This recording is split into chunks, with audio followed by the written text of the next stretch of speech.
guys, my name is Layla Sophia. I am an artist and fine jewelry designer. If you like contemporary jewelry, if you like luxury handbags, all things interiors, and I have some fun videos for you. Today, I'm going to do a follow-up video to my last video on my experience being plus size in the luxury industry, and also my experience with Ozempic, the hot topic of the last like 6 months. I'm gonna do my follow-up. I was waiting to kind of gather some more information medically this last couple weeks, and I'm really excited to share with you guys kind of my thoughts, what I've been experiencing, and what I think my new plan is going forward. If you guys are new here, thank you so much for tuning in. I can't wait to see you in all of my future videos. Make sure that you like this video, subscribe to my channel, and follow me on Instagram at Layla Sophia Jewelry.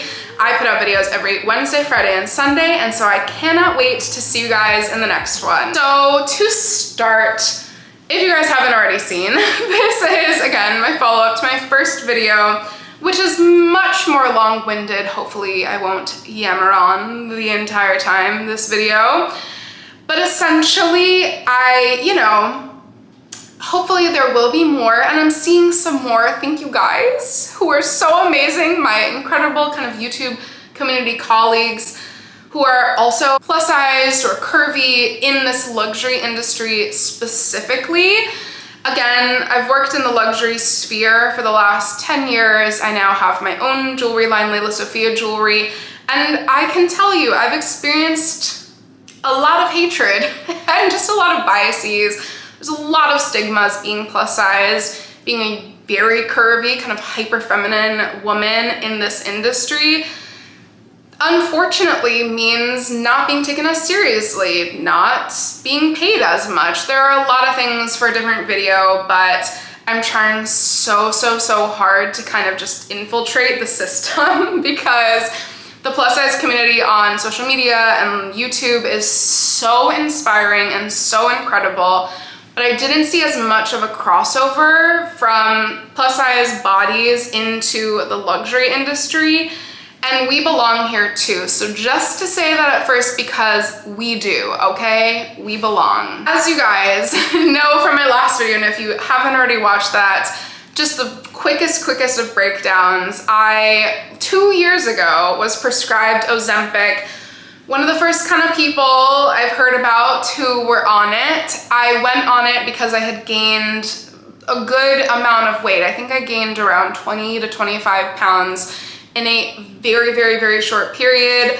I go over kind of more of my possibly understood reasons. Essentially, it was an intense period of stress. I had some traumas that I had just experienced, and a lot of that contributed to my kind of rapid weight gain. My amazing doctor, who's incredible, she really changed the game because she was like, okay, she diagnosed me with insulin-resistant PCOS. Insulin levels are always the only indicator of being a little bit higher. Also, my SED rate is always a little bit high, so inflammation. So insulin-resistant PCOS is what I've been deemed to have, which essentially just makes it incredibly difficult for me to lose weight on my own. So my first journey with Ozempic was very interesting, to say the least. It was jarring because I felt like I had no control and I felt like I had no choice in a lot of ways, and I just did what I was told. And so I kind of overlooked, I started getting symptoms kind of probably pretty early on, and I was like, nope, girl, you gotta figure this out. It's okay. Like, my people pleasing was on high, and I was also just, I think, so frustrated and in such a bad place in my life that I was like, girl, you're gonna take this Ozempic and be happy about it. Until about 9 months in. Before then, I had had fainting spells and dizziness, and I felt like I was almost browning out in the middle of the day, not necessarily blacking out or fully fainting, which I did a couple times, having like periods of dizziness, but confusion and exhaustion.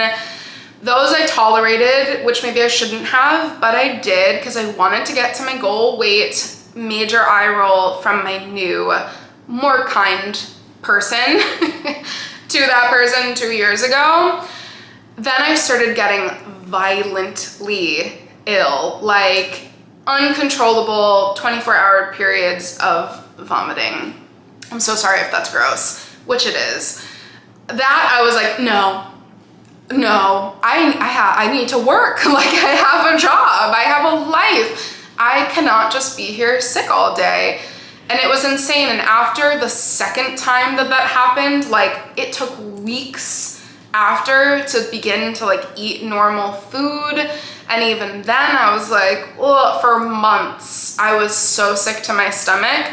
My doctor was like, all right, we're done, go off of it. This is a thing that happens at 9 months. She'd had other patients who have that experience. So from exactly a year ago, I went off of it. And in October, I experienced a bit of weight gain. I lost 45 pounds the first Ozempic time around. This, you know, from the last 6 months, I gained about 20 pounds back, maybe 25. It was extremely disheartening and frustrating, and I was like, I got a new doctor. This is where I'm picking up now, where we left off on the last video. What a journey. So my new doctor was like, all right, this isn't good. You can't just continue to gain weight, and put me back on Ozempic, long story short. Immediately, that first shot, I was like, okay, I wasn't crazy, because that first day I started feeling all of those nasty side effects, and it kind of in a weird way validated me. I was like, yes, I wasn't crazy. All of those side effects that I had been feeling the year prior, the 2 years prior, was because of Ozempic. It just makes you feel groggy and dizzy and so nauseous. And I was like, all right, let's be more gentle this time. Let's see how it goes. So for 2 weeks, you kind of do the introductory dose. And essentially I went 2 full pens. After the intro for 2 weeks, I went up to 0.5 and just, you know, saw what was happening. For those 8 weeks that I was on Ozempic, from the middle of January to just about a month ago, honestly, I was like, there has to be another way. There has to be another way. And I alerted my doctor. I said, you know, is there something else? Like, this is kind of insane. I am having periods during the day of feeling so sick, of feeling like I can't even get up. And honestly, this is a whole other kind of conversation. But again, I think with the stigma behind fat people or people who are obese, like myself, on the kind of scale, which, by the way, the BMI system was a study done about 100 years ago with only white men, so I call BS on that. But medically, sure, fine, I'm in that category. So honestly, I think that I'm often not believed about how restricted my diet is, how much I've restricted my diet. In my life, I'm almost a vegan, and I just eat extremely clean, and I don't eat that much. So that might be contributing to the feeling of like a low blood sugar feeling extremely kind of woozy and weak, because I'm not eating, you know, fried foods and sugary foods, and I'm not really getting those little boosts in my, I don't understand it all, I don't know, but I can tell you I was experiencing that kind of like, you're like, whoa, kind of the room is moving a little bit. So that was horrible. About a month ago then, I was like, you know what? This is it truly inhibiting my work, my life, my, you know, my little family I have, my dog. Like, I don't feel like taking my dog on a long walk if I'm gonna faint. And I advocated for myself and said, there has to be another way. So this last month, I've gone off of Ozempic. The reason why I think I was so frustrated is because during those 8 weeks that I was on it, I didn't lose any weight. It was horrible. I lost about like, there was a period where I kind of lost 5 pounds, and then I was like, well, was that just where I was in my cycle? I don't know. And so it was extremely frustrating. My first experience, I had lost more weight those first 8 weeks. And so I was like, something's not adding up here. I'm doing my normal workouts, which are very good, kind of intense workouts. and I'm restricting my diet as per usual. So something is not adding up here. And so I took a break, and last week I just saw my doctor again, and I had a very frustrating experience. She was okay with me stopping, but immediately was like, all right, you're starting metformin tonight.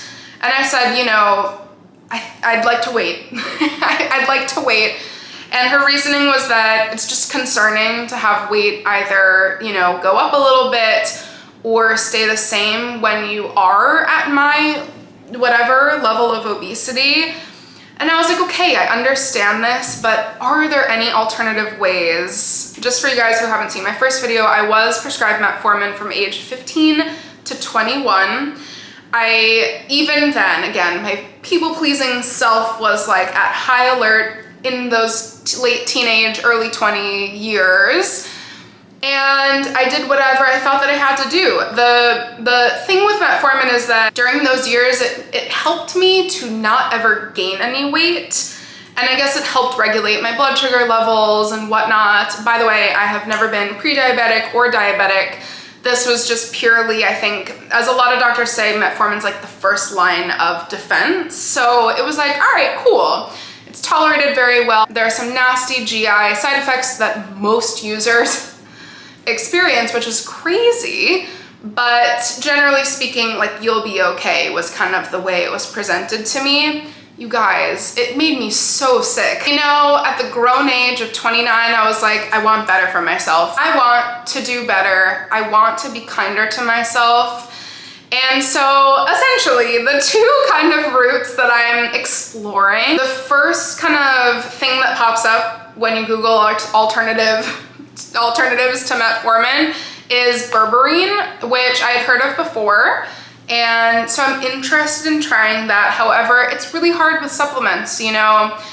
It's primarily anecdotal and smaller studies, and some people love it and think it's the most amazing thing, and some people are like, it's a bunch of hoopla. Just curious. I would kind of have to do like a longer trial of it to see if it actually works. So that's one option. The other option, which I just this past couple days have been exploring, again, in my kind of slightly obsessive Google search. Because again, us people who aren't necessarily believed all the time have to advocate for ourselves a little extra. And honestly, everybody these days has to advocate for themselves, and I advocate for advocating for yourself. I have been researching for a while, you know, is there any way non-food restrictive wise, because those are kind of like base level number one. Like, I don't eat fried foods, I'm essentially a vegan, and I'm extremely restrictive with my diet, and you know, I'm not eating late at night, and I don't eat breakfast. I eat kind of, I'm very, very well versed, and I've been to a lot of nutritionists in my life. And so I was always very confused because it's not what I'm eating. And so I was like, maybe it's when I'm eating. And for a long time, I have done kind of an intermittent fasting regimen, which works. I think it works in certain ways. It's hard to follow all the time, but quite frankly, with my lifestyle now and schedule now, I can pretty much control a lot more kind of when I eat and what I'm eating, and I have a little bit more option and flexibility in those aspects, also just from a psychological standpoint. And the two things that came up were either alternative day fasting, which is when you literally just don't eat for a day and then do eat for a day and then don't eat for a day and so on. As the several articles that I read talk about, you know, that's really difficult, and also it's just like socially very challenging. The other route is to do one meal a day, which I've toyed with. It's very difficult. It's really difficult. Also, the thing with that is that I think a lot of people get concerned about, you know, nutrient deficiencies when you're really just eating one meal. So I thought in my new, we're gonna be extremely kind and gentle with ourselves. Those are backups, and we can get there, but let's work our way up. So the last couple days I've been trying to do 24 intermittent fasting, which means you fast for 20 hours and then you really give yourself only a 4-hour period per day to eat. So for me, like, I'm cool. I've never been a breakfast person. I won't start eating until like 3. And then at 3, I'm like, do you really need to eat, or can you wait another hour? And I kind of just take it in stride. So I'll do anywhere between 3 and 7 p.m. And if I go to 4, it's 4 and 8. So I'll kind of give myself 3 to 8 p.m. and take out an hour from there, if that makes sense. So I have a little bit of a buffer. So if I'm out to dinner, that's fine. If I have a late lunch, that's fine with friends or whatnot. I can adjust accordingly, which feels very safe, quite frankly. And I'm really, really curious because, I don't know, in the last, I lost 2 pounds and it seems kind of promising. I'm scared that that's just like wishful thinking and whatever. It could be in my cycle that I just happened to lose these 2 pounds, but I'm very, very curious because, you know, I've been hyper critical and restrictive of myself for so long that this feels nice. I'm not taking away food groups or foods or whatnot, or saying you need to watch what you eat. It's more so you need to watch when you eat, and being super mindful and coming from it from a calmer, more personally beneficial approach feels really, really nice. And in my exercise routines, I'm also trying to do that because I'm someone who, you know, not to go so deep into it, but in my life, I've been extremely just critical and intense, and my workouts can show that a bit. So we're just trying to approach it in a much kinder way. And I'm really, really curious to see how this fares, because if I could go natural and I could have a route of losing weight or kind of finding a really nice plateau weight to be at that isn't harmful, either A, you know, chemically causing major side effects or medically causing major side effects, or just emotionally causing intense restrictive side effects or kind of self-hatred. This is where I'm at right now, and I'm very curious to hear if any of you guys have tried intermittent fasting or alternative day fasting or 1 meal a day fasting. How has it worked for you? I've seen it actually works really well for a lot of people, so I'd love to hear your thoughts if anybody is open to sharing.